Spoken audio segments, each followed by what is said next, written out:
Со маски и транспаренти, родители со деца, граѓани од сите генерации и различни професии денеска протестираа за чист воздух пред владата. Побараа од надлежните да го решат проблемот со загадувањето.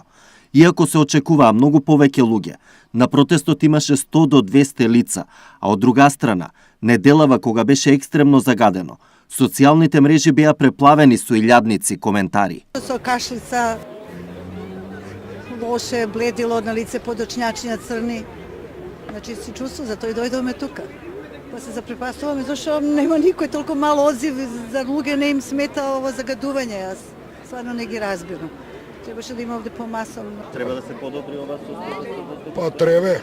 Прво народот основно, културата и дисциплината, и сега со помош на влада, на организации, на градоначалници, ветува, чист воздух, че ова ветер и магла, ништо.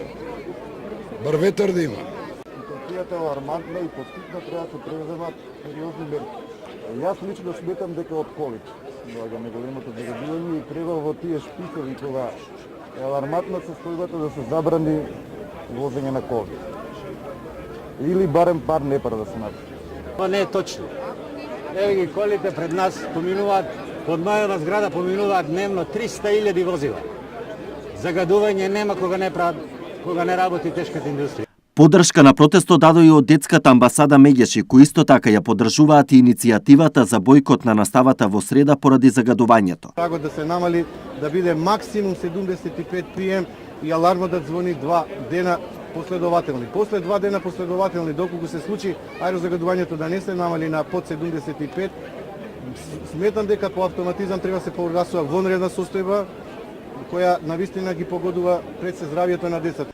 Вчера од владата презентираа итни мерки за справување со аерозагадувањето, но тие ќе стапат на сила само ако 2 дена поред воздухот е загаден 4 пати над дозволеното.